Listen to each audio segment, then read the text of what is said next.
Hello students, welcome to my lecture. Today we are going to start a discussion on the challenges of international terrorism, which has become a threat to international peace and security. Let us start first by reminding ourselves about what happened on the 11th of September in 2001, when there was a spectacular attack on the Twin Towers of the World Trade Center in New York by hijacked airliners. Airliners which were hijacked by terrorists disguised as passengers. As a consequence of this attack, something like 3,000 people lost their lives. And the two towers of World Trade Center, situated in the southern part of Manhattan in New York, which had 102 floors each, collapsed like a pack of cards. Now, this was one of the most visually spectacular episodes in the post-Cold War era, which we have seen on our television screens so many times. Particularly whenever there is a reference to the issue of international terrorism, these scenes actually are projected on television screens or any other screenings, whether in a seminar or in a conference or any other kinds of gatherings. Now, in fact, these attacks were a symbol of a devastating blow to the world's most powerful state. And they chose the Twin Towers because the Twin Towers actually were the symbols of prowess and prestige of the world's most powerful state, namely the United States.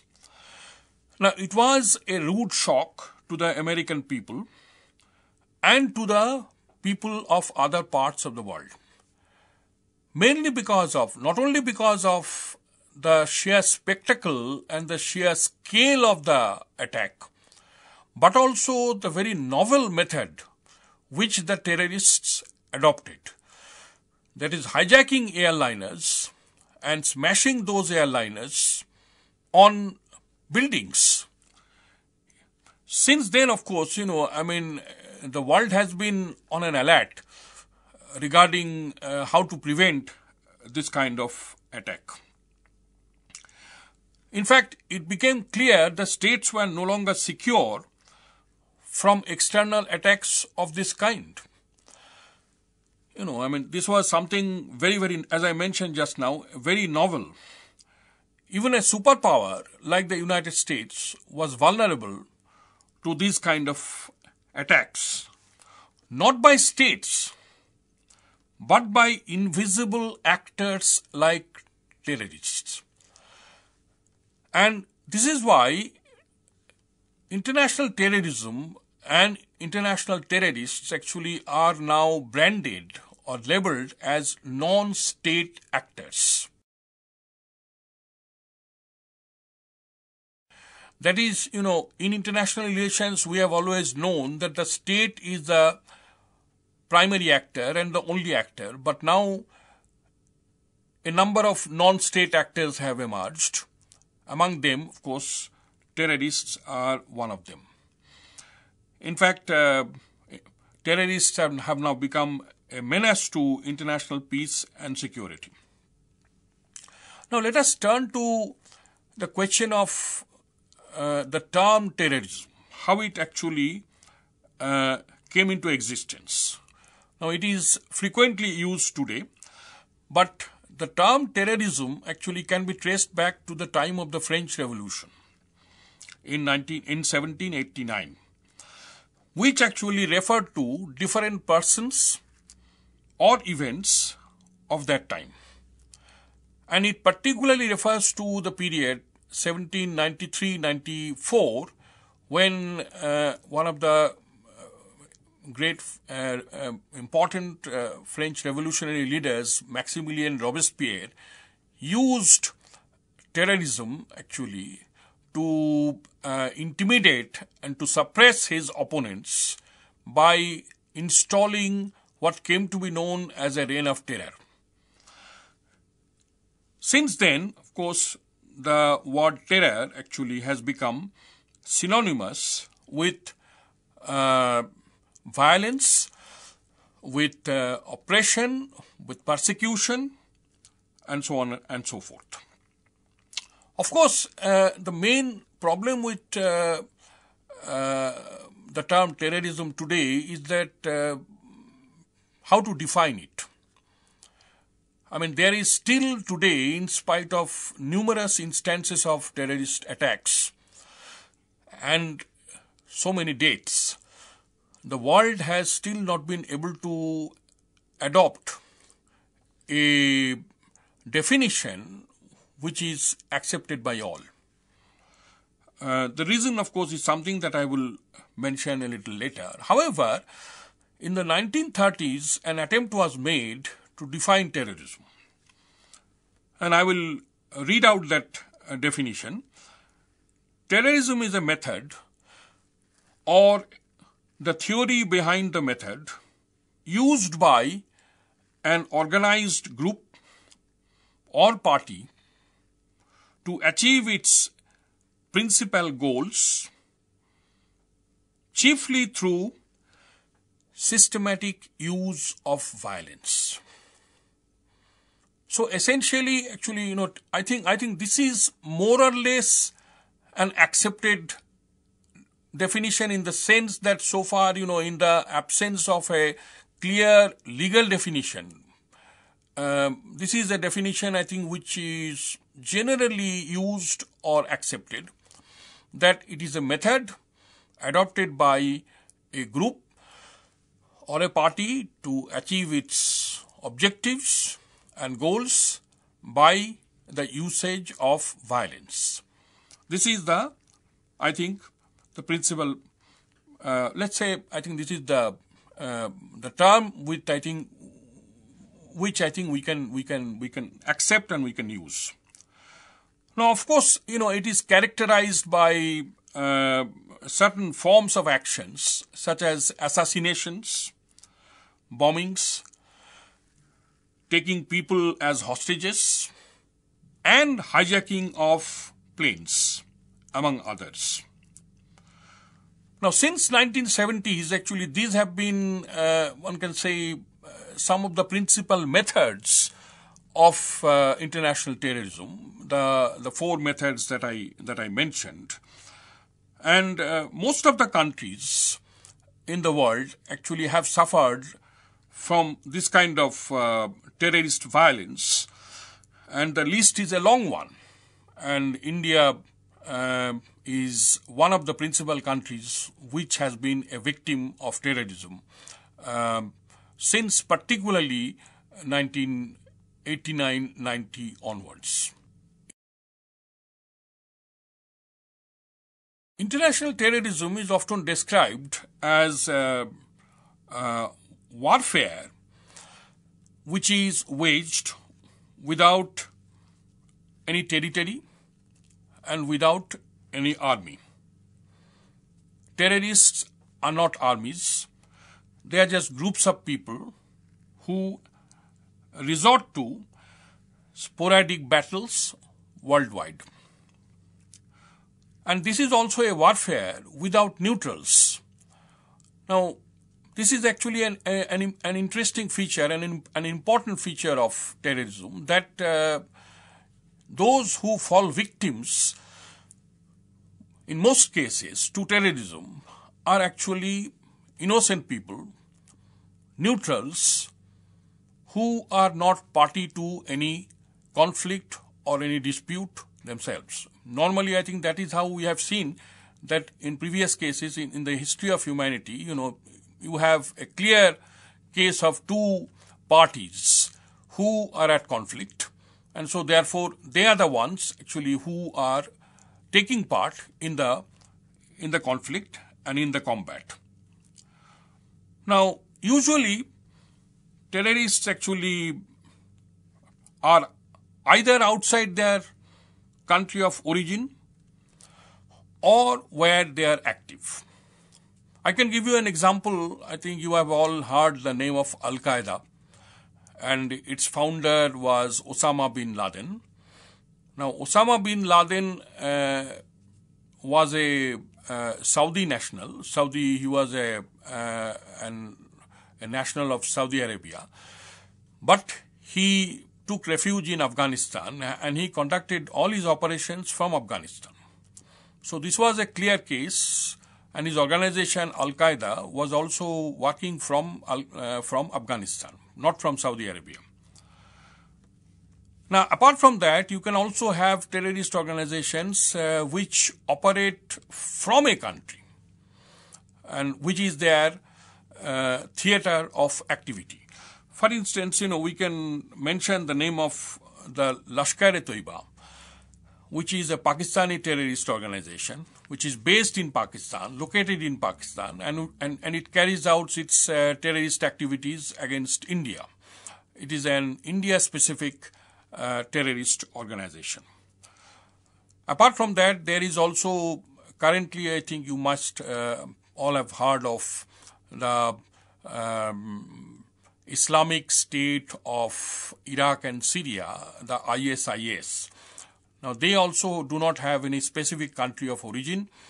Their nationals actually come from different countries, and they primarily operate from Iraq and Syria.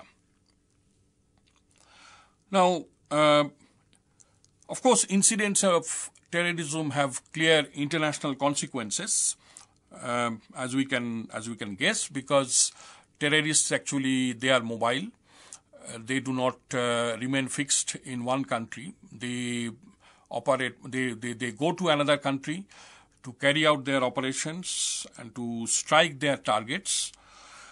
They select their victims and targets, and these victims and targets, for instance, can be a foreign state. Their representatives, diplomats, executives of foreign corporations. So in this case, when they target a particular diplomat, they are obviously targeting that particular state which he represents. And when they target a particular corporation or an executive, actually they are targeting a particular corporation. So they become the principal targets. Now, there are also numerous instances of attacks on international airliners, flights, hijackings, when a hijacker actually forces the pilot to fly to another country far from his destination. Now, these are instances of terrorism which have been very common, and actually which have taken place very frequently over the last 40 years or so. So the key criteria through which we judge terrorism actually are the target, their objectives, their motives, how they perpetrate their actions, and of course the question of legality or legitimacy of the act. Obviously, there is no point, there is no question that, these are all acts which are illegitimate and which are illegal and obviously not sanctioned by international law. Now I will turn to some features of terrorism which will identify. I have already referred to some of these during the course of the last few minutes that I was speaking. And these can be roughly 6 features can be identified. Obviously, there can be more, but these are the principal features that we notice when we are discussing the idea of terrorism or the concept of terrorism or the nature of terrorism that we find today. The first, of course, is the use of violence. This is an obvious factor. Actually, violence is the principal instrument that terrorists adopt to achieve their objectives. And the basic purpose actually is to create shocks in the minds of people at large, as also the ruling elite, that is those who are ruling the country. In fact, there is an attempt to send clear messages for the target audiences by violence, organized crime, and destruction of property. I'm sure you have noticed that whenever a terrorist violence has taken place, the first feature that you notice actually is that a large number of people actually are dead. Their dead bodies are lying scattered all over. Plus, the target of the bombing actually is destroyed, completely destroyed, and so on and so forth. So what is their ulterior motive? What is their basic objective? Their basic objective, as I just mentioned, is to shock, a jolt to national morale, so that people will feel insecure, and it's a blow to national security. I can refer you back to the Mumbai attacks of 26th November 2008, which are too fresh and etched in our memories.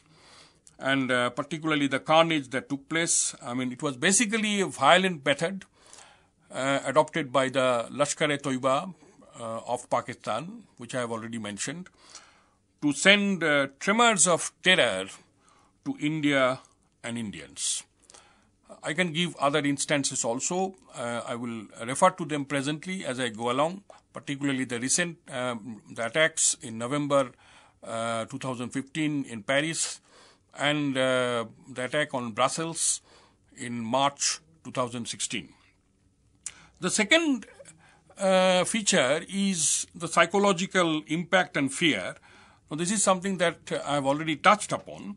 The basic objective is to break the morale of the people by raising insecurity in their minds.